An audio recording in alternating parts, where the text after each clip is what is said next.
আমরা এই জেটে ফ্লাই করতে চলেছি যার একটা ফ্লাইটের মূল্য হলো $5,00,000 আর আমরা $25,000 প্রাইভেট জেটেতেও ফ্লাই করব আর একটা $10,000 ফার্স্ট ক্লাস সিটেতেও আর একটা ব্লিমেও আরো অনেক কিছু। কিন্তু পৃথিবীর কিছু লাক্সারিয়াস প্লেনে যাত্রা করে কেমন লাগে সেটা দেখবার আগে আমরা পৃথিবীর সব থেকে সস্তা প্লেনে যাত্রা করব।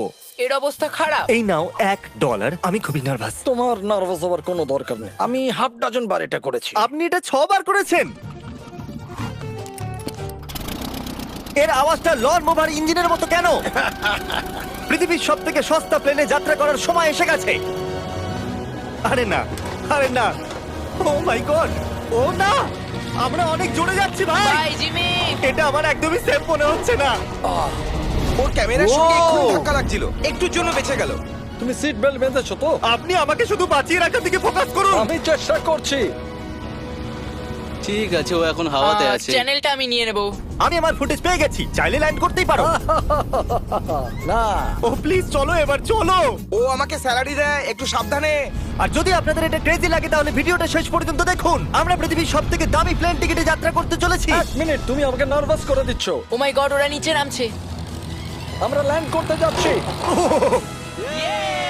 মাটিতে চলে এসেছি, আমরা বেঁচে গেছি। আমাদের পরের প্লেনের ফার্স্ট ক্লাস টিকিট হলো $1,000। তাহলে ব্যাপারটা এই হলো বয়স, আমি সমস্ত ফার্স্ট ক্লাস টিকিট কিনে নিয়েছি, তোমরা যেখানে খুশি বসতেই পারো। তোমার কি একটু মিরাকেল মিস্ট লোশন চাই? কেন? কারণ এটা ফার্স্ট ক্লাস ভাই, খুবই ঠিকই আছে। যত্ন। হ্যাঁ? আমাদের সবার কাছে সিটের সাথে একটা টিভিও আছে। এই টিকিটে আছে ভালো ভালো খাবার, বাথরুমের জিনিস আর একটা পাজামা। আমরা এগুলো বাড়িতে নিয়ে যেতে পারি কি? আর লম্বা ফ্লাইটের জন্য রিক্লাইন। এটা নিচে নেমে একটা বেডের মতো হওয়া উচিত। মনে হচ্ছে যেন কবরে আছি, বেশ ভালো হ্যাঁ, লাগলো। এটা সত্যি দারুণ। আর সব থেকে ভালো কথা, এই $1,000 টিকিটের সব থেকে বেস্ট পার্ট হলো আমাকে নোলানের সঙ্গে কথা বলতে হবে না। আমার এই গ্লাসটার জন্য অসুবিধা হচ্ছে, এটা আমাদের বিচ্ছেদ ঘটাচ্ছে। আমি হ্যাঁ, পেছনে একা। এটাই তো আমার পছন্দ হওয়ার কারণ। এতে শুধু একটাই কমতি আছে, এখানে আমরা অতটা প্রাইভেসি পাচ্ছি না। লোকগুলো যাওয়া আসা করছে বলে ভিডিও শুট করতে অসুবিধা হচ্ছে। তাহলে চলো দেখা যাক এর থেকে 10 গুণ বেশি দামি প্লেনে বসে কেমন লাগবে। আর এটা হলো $10,000 প্লেন টিকিট। ও ভাই, এটা তো দারুণ দুর্ধর্ষ। পা রাখার জন্য আনলিমিটেড জায়গা আছে। দেখো এখানে আপনি কি কি পাচ্ছেন সেটা দিয়ে শুরু করা যাক। একটা ট্যাবলেট, একটা বড় টাচ স্ক্রিন টিভি, আমার নিজের একটা ইনসি ড্রিঙ্ক বার, স্ন্যাক্স। এটা ফেস্টিভ্যাল চকলেট বার নয়, আমার রিফান্ড চাই। আমরা ওয়াইফাই দিয়েও কানেক্ট করতে পারি। যদিও আমরা সিটের জন্য 10,000 দিয়েছি, কিন্তু ওয়াইফাই এর জন্য আলাদা করে $20 দিতে হবে। ওটা ফ্রি নয়? আমরা টেক অফ করতে চলেছি, যেটা খুবই দারুণ হতে চলেছে কারণ সেটা আমি টিভিতে দেখতে পাচ্ছি। আর যেহেতু এটা 16 ঘন্টার জার্নি হতে চলেছে তাই আমি দেখুন এই বাথরুমটা কত সুন্দর। এখানে আছে একটা সিঙ্ক, একটা টয়লেট আর একটা শাওয়ারও। দারুণ ব্যাপার। একটু ওদিকে দেখো, আমরা শূন্যে প্রায় 30,000 ফুট উপরে আছি আর আমি এখানে শাওয়ারও নিতে পারি। আর এর সাথে আমি আর বয়স যত খুশি গরমেট ফুড অর্ডার করতে পারি। আর শুধু এটাই নয়, সব থেকে ভালো জিনিসটা শেষে আছে। হাই, কি খবর? প্লেনের পিছন দিকে একটা প্রাইভেট লাউঞ্জও আছে। হে জিমি, হ্যাঁ, ওয়াও, এটা স্বপ্ন নয়। এটা ছিল $10,000 একটা প্লেন টিকিট। ক্যামেরা উপর থেকে নিচে করো। আর এবার আমি আছি $25,000 প্লেন টিকিটে, যেটা এই সিঁড়ি দিয়ে উঠলেই পাওয়া যাবে। ঠিক বলেছো, এখানে ফ্লোর আছে। এটা দারুণ ব্যাপার না? এটা খুবই ক্রেজি। আমরা অন্য লোকেদের ওপরে বসতে চলেছি। ও মাই গড, এটা হলো আপনার রুম। $25,000 আমরা দুটো বড় রুম পাচ্ছি। ও, এটা তো খুব দারুণ। আমি এর আগে এরকম দেখিনি। আরে বাপরে। আগের প্লেনের তুলনায় আমরা এখানে 4 গুণ বেশি জায়গা পেয়েছি। আমি এরকম প্লেন আগে কখনো দেখিনি যেখানে আমি জাম্পিং জ্যাক করতে পারি। এই দেখো, আমরা পাচ্ছি দুটো চেয়ার্স আর অনেকগুলো টিভি। এই একটা ঘরে এতগুলো টিভি আছে, যেটা আগে সবকটা প্লেন মিলিয়েও ছিল না। একজন পার্সোনাল ফ্লাইট অ্যাটেন্ডেন্ট খাবার সার্ভ করে। এরকমটা কেন? একটা বিশেষ প্রাইস পয়েন্টের পরে ওরা সবসময় ক্যাভিয়ার দেয়। আর একটা বাথরুমও। বলছি, কিছু বলতে পারি? এই বাথরুমটা আমাকে হতাশ করলো। এখানে কোনো শাওয়ার নেই, হিটেড ফ্লোরসও নেই, আর সাইজও অর্ধেক। আমার মনে হচ্ছে $10,000 ফ্লাইটটা বেশি ভালো ছিল। তোমরা কি একটা ফ্লাইটের জন্য এত টাকা খরচ করবে? আমি এটার পরামর্শ দেব না। আমি তো বলবো একটা গাড়ি এর নিয়ে বদলে নাও। গাড়ি নিয়ে আর নাও। এটা হলো রুমের সবথেকে বেস্ট পার্ট, একটা কুইন সাইজ বেড। ওরা সব সিটকে বেড কেন করে দেয় না ভাই? তাহলে সাইড বাই সাইড 3টে বেড লাগানোর বদলে 3টে তাকের একটা বাঙ্ক বেড বানানো উচিত।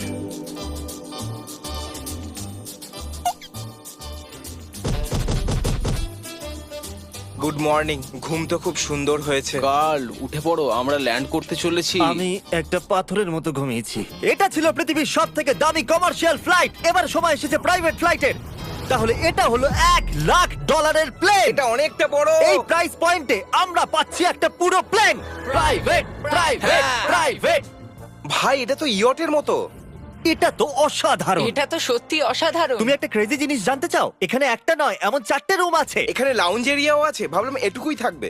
গাইজ, একটু এদিকে এসো। এটা কোন ঘর? এটা লিটারালি একটা লাউঞ্জ এরিয়া যেখানে অনেক স্ন্যাক্স আর একটা বড় টিভি আছে। আর যদি ক্লান্ত হয়ে পড়ো তাহলে একটা প্রাইভেট বেডরুমও পাওয়া যাবে। ডুড কি Woo! এটা একদম হোটেলের মতো। আর সবার শেষে আছে একটা বাথরুম। তারিক, এখন তুমি তোমার মুখটা বন্ধ রাখো। চুপ করো। এটা দারুণ। বাথরুমে এখানে একটা সিটও আছে। তুমি কখনো এর থেকে অর্ধেক সাইজের জেট দেখেছো? না। কোনোদিন তাহলে না। আমরা আমাদের প্রাইভেট জেটেতে আছি। কি কথা বলা উচিত? হ্যাঁ, আমি বলছি আমি আগের বছর বেঁচেছিলাম স্মিটারিজ অ্যাকাউন্ট। Oh God! এই দাঁড়াও, আমার মনে হচ্ছে আমি পেছনের দিকে সাবধানে। যাচ্ছি। ও গোপ্রো! বুঝতেই পারিনি আমরা টেক অফ না, করছি। আমার ক্যামেরা! দাঁড়াও! এটা একটা পাগলামি। ও মাই গড। ছোটবেলার কথা মনে পড়ে গেল। ও সাবধানে। ঠিক আছে, আমি নিচে বসে যাচ্ছি। এটা এখনো সবথেকে ভালো বাথরুম। এখানে এটা টয়লেট। এখানে বসে তোমরা টিভি দেখতে পারো। হ্যাঁ নোলেন, আশা করি তুমি বাথরুমে কমফোর্টেবল থাকবে। এখানে হচ্ছেটা কি আমি কিছু বুঝতে পারছি না। না না। ও কখনোই বাইরে আসবে না।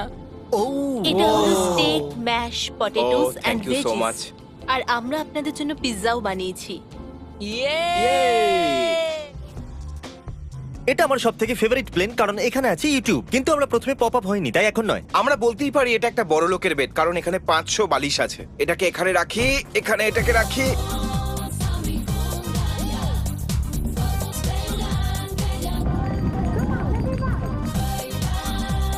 এবার এই জিনিসটা আমি ওড়াবো। একটা প্রাইভেট প্লেনের এটাই বিশেষত্ব, আমরা যখন যা খুশি সেটাই করতে পারি। কার্ল প্লেন ওড়াচ্ছে, চ্যান্ডেলার পিৎজা খাচ্ছে, ক্রিস একটু ঘুমিয়ে নিচ্ছে, জানি না নোলান কোথায়। আর প্রাইভেট ফ্লাইং এ কোনো লেবার হয় না, আর কোনো টিএসও থাকে না, তাই অনেকটা সময় বেঁচে যায়। এই জন্য প্রত্যেক বড় লোক একটা করে প্রাইভেট জেট কিনে নেয়। হে গাইস, আমরা আর কিছুক্ষণের মধ্যেই ল্যান্ড করব। কাল দরজা খোলো, আমরা ল্যান্ড করতে চলেছি। আমাকে এখান থেকে বের করো।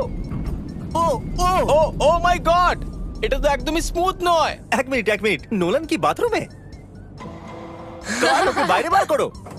ও ও, তোমার ফ্লাইট কেমন ছিল? ওই $1000 ফ্লাইট থেকে তো ভালো ছিল। আর এখন এটা $3 লাখ ব্লেম। এক সেকেন্ড আমি ব্লাডটা সরাই। তোমাদের চোখের কাপড় সরানোর আগে কি মনে হচ্ছে ব্লেমে কি লেখা আছে? ওটা কি নলেনের ফোন নাম্বার? সত্যি নোলানের ফোন নাম্বার তাহলে লেখা আছে? মজাদারই হতো।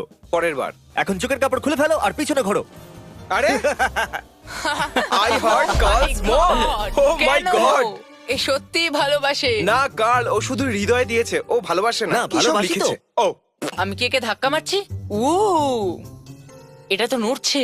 এই বড় এয়ারক্রাফটটাকে দড়ি দিয়েও টানা যায়। আর আপনারা হয়তো ভাবছেন আমি $3 লাখ দিয়ে এই বড় ব্লেমটাকে কি করে এফোর্ড করতে পারলাম। জিপ রিক্রুটার একটা রিক্রুটিং প্ল্যাটফর্ম যেখান থেকে আমি সবাইকে রিক্রুট করি, যেমন এডিটর, ক্যামেরাম্যান, অ্যাকাউন্টেন্টস। দেখা যাক এতে উঠলে এটা নিচে আসে কিনা। এ মাটিতে নেমে গেল। মানে আমি মোটা মানে তুমি ব্যায়াম করো। অথবা মোটা। জিপ রিক্রুটারে লোকেরা তাদের কাজ খুঁজতে যায়। যদি এই ব্লেমটা ক্র্যাশ করে অথবা ধরো আমি মরে গেলাম, তাহলে হ্যাঁ। তুমি জিপ রিক্রুটারের সাহায্যে নতুন জব খুঁজতেই পারো। এটা তো সত্যি Yay! খুবই সহজ। থ্যাংক আমার এই ইউ ব্যাপারটা বন্ধু। ঠিক পছন্দ হলো না। ঠিক আছে, চলো যাওয়া যাক। বিদায় চ্যান্ডেলার। গুড বাই, সারা জীবনের জন্য। ও কি সারা জীবনের জন্য ওখানে বললো? ও অন্য কিছু প্রমোট করতে পারতো, কিন্তু ও কার্লের মাকে বেঁচেছে। ভয় লাগছে, এর স্পিড তো বাড়ছে। ঠিক আছে, এবার রেসে দেখা হবে। ও আমি তো বলতেই ভুলে গেছিলাম, আমরা এই ব্লেমটাকে 1.5 লাখ লোকেদের উপর দিয়ে নিয়ে যাচ্ছি, যেখানে পৃথিবীর সব থেকে বড় ইভেন্ট হচ্ছে। আর কার্ল এই কথাটা জানেই না। এই ব্লেমে আমি মরে যাওয়ার আগে আমি জিপ রিক্রুটার সম্পর্কে বলতে চাইছি। আমরা সাম্প্রতিককালে জিপ রিক্রুটারে জব পোস্ট করেছিলাম, আর আমি এখন একটা ক্যান্ডিডেটকে কল করে ইন্টারভিউ নেব। এই থমাস, জিপ রিক্রুটারে তোমার অ্যাপ্লিকেশন দেখেছিলাম, শুনতে পাচ্ছ আমাকে? হ্যাঁ, শুনতে পাচ্ছি। আপনি কি মিস্টার বিস্ট? হ্যাঁ, আমি মিস্টার বিস্ট। সেটা অবশ্য দরকার নয়। সরি, আপনার আওয়াজটা বড্ড কম আসছে। হ্যাঁ, কারণ আমরা একটা ব্লেমে আছি। এটা বলো, তুমি কবে থেকে এডিটিং করছো? আমি প্রায় 10 বছর ধরে এডিট করছি। তুমি কি আমাদের ভিডিওস গুলো ইমপ্রুভ করতে পারবে? যদি একটা স্ট্রং টিম থাকে আর একটু ক্রিয়েটিভ ইনোভেশন থাকে, তাহলে নিশ্চয়ই আমি ভিডিওকে ইমপ্রুভ করতে পারি। ওকে, ঠিক আছে, তুমি তোমার কাজের কিছু স্যাম্পল আমাকে পাঠাও। যদি এর মতো আপনারাও আমাদের সাথে কাজ করতে চান, তাহলে ডেসক্রিপশনে দেওয়া লিংকে ক্লিক করুন অথবা ziprecruiter.com/MrBeast এ যান। আমরা প্রত্যেকটা অ্যাপ্লিকেশন ভালো করে দেখব। এখন আমরা ডেটোনা 500 এর উপরে আছি, যেটা কিনা অন্যতম একটা বিজি ইভেন্ট। তুমি ব্লিম্পে অন্য কিছু লিখতে পারোনি? না, এটা পারফেক্ট। এটা কিন্তু ভুল। ওরা আমাদের দেখতে পাচ্ছে। হ্যাঁ, তোমাদের দেখতে পাচ্ছি। কার্ল, আমি তোমাকে বলে দিই, এখানে আমরা সবাই তোমার মাকে ভালোবাসি। আই লাভ কর্ম। সবাই বলছে কার্লের মাকে ভালোবাসে। কার্লের মা, যদি আপনি এটা দেখেন, আপনি খুবই একজন ভালো মহিলা। তুমি পাগল। তোমার মায়ের জন্য। আর এখন সময় এসেছে পৃথিবীর সব থেকে দামি প্রাইভেট প্লেন টিকিটের। হাই, হাই, আপনাদের স্বাগত। আমি রিকোয়েস্ট করছি আপনারা জুতোটা খুলে ফেলুন, কারণ এই কার্পেটটা $20 লাখ। এ বললো রিকোয়েস্ট করছে কিন্তু রেগে। আর স্কোয়ার ফিটের দিক থেকে দেখতে গেলে এটা আমাদের বাড়ির থেকেও বড়। এই জেটটা কত বড় সেটা ভাবাটা প্রায় অসম্ভব। তাহলে এখানে আছে একটা বেডরুম, ওয়াও। আরেকটা বেডরুম, আরেকটা বেডরুম, আরেকটা বেডরুম। হাঁটতে থাকো। এটা ক্রুদের জন্য, এটা আরেকটা বেডরুম। কি পেলে তুমি? আমার বেড। এই প্লেনে বেডরুমের উপরেই অনেক খরচা করা হয়েছে। Gold plated syncs, multiple showers. দাঁড়াও, এর মধ্যে কি আছে? টয়লেট ভাই। এই প্লেনে নিজস্ব একটা থিয়েটার রুমও আছে, একটা লাউঞ্জ আছে যেখানে 12 জন বসতে পারে, আর এখানে এই দিকে আছে একটা লিভিং রুম। এই সোফাটা তো আমার বাড়ির সোফার থেকেও অনেক বড়। আর আমি বলে দিই, এখনো পর্যন্ত এই প্লেনের 1/3 দেখেছি আমরা। আরো আছে নাকি? কি? ও এখানে তো দারুণ গেম আছে। আমরা ফ্লাইট অ্যাটেন্ডেন্সে বেডরুমে রাখতে পারি। যদি আমরা সবসময় এভাবেই যেতাম তাহলে আমি হাওয়াতেই থাকতাম। ও এটা কি? সরি, লাইট অন অফ করছি আমি। আমরা এই রুমটাকে কি করে মিস করলাম? আমরা পুরো প্লেনে ঘুরেছিলাম না? যদি তোমার মনে হয় তুমি সবকিছু দেখে ফেলেছো, তাহলে বলে দিই প্লেনেতে ম্যাসাজ রুমও আছে। কেমন আছো গার্ল? এটা দারুণ। তো এটাকে সত্যি টাচ করা বারণ। জেন্টলম্যান, আমরা এই প্লেনটাকে কি করে এফোর্ড করতে পারলাম? আমি বলবো আমাদের ফ্যান্সদের জন্য। আর এই জন্য আমরা এই $5 লাখ প্লেন জার্নিতে র্যান্ডমলি কিছু সাবস্ক্রাইবারকেও ডেকেছি। এর আগে কোনো প্রাইভেট জেটেতে বসেছো? না, আমি প্রথমবার উঠলাম। আর এটা পৃথিবীর সব থেকে দামি প্লেন। আমি প্লেনে এরকম জিনিস কখনো দেখিনি। দারুণ এটা। এক্সকিউজ মি ম্যাম, হ্যাঁ, এটা বলুন। এখানে কি? এটা গ্যাস স্টেশন চকলেট। এটা কি ফেলে দিতে পারবেন প্লিজ? মনেই হয়নি সত্যি ফেলে দেবে। এবার থেকে আপনার এই চকলেটগুলো সার্ভ করা উচিত, ঠিক আছে? বুঝে গেছি। এর নাম হলো ফিস্টেবলস, এই পৃথিবীর হাইয়েস্ট রেটেড চকলেটস। আর এইদিকে কি আছে? হ্যাঁ, এদিকে কোনো সিক্রেট রুম হতে পারে। এই রুমটা তো ক্রুয়েদের। ওরা আমাদের অদ্ভুত ভাবে দেখছিল। অ্যাটেনশন বয়েজ, আমরা টেক অফ করতে চলেছি। সিট বেল্ট বেঁধে নাও, হইচই বন্ধ করো। Thank you. বেসিক্যালি এই ধরনের প্লেনে কারা যাত্রা করে? Business people. ওদের তুলনায় আমার বোকা বন্ধুদের কেমন লাগছে? একটু ছেলে মানুষ তো বটে। এই প্রাইস পয়েন্টে ওরা হাইয়েস্ট কোয়ালিটি ফুড সার্ভ করে, যেটা আমরা প্লেনে যেখানে খুশি যখন খুশি চাইতেই পারি। আমাদের নিজের প্রাইভেট মাস্টার সুইটেও। তোমার কি চাই? আপনারা জানেন যে আমরা কোথায় যাচ্ছি? না। আমরা আপনাদেরকে ডিজনি ওয়ার্ল্ডে নিয়ে যাচ্ছি, আর আপনাদের কাছে 2 দিন আছে। আপনারা যা খুশি করতে পারেন, সমস্ত টাকা আমরা Oh my দেবো। God! যদি আপনারাও পৃথিবীর সব থেকে দামি প্লেনে ঘুরতে চান আর 2 দিন বিনা পয়সায় ডিজনিল্যান্ডে ঘুরতে চান, তাহলে সাবস্ক্রাইব করুন।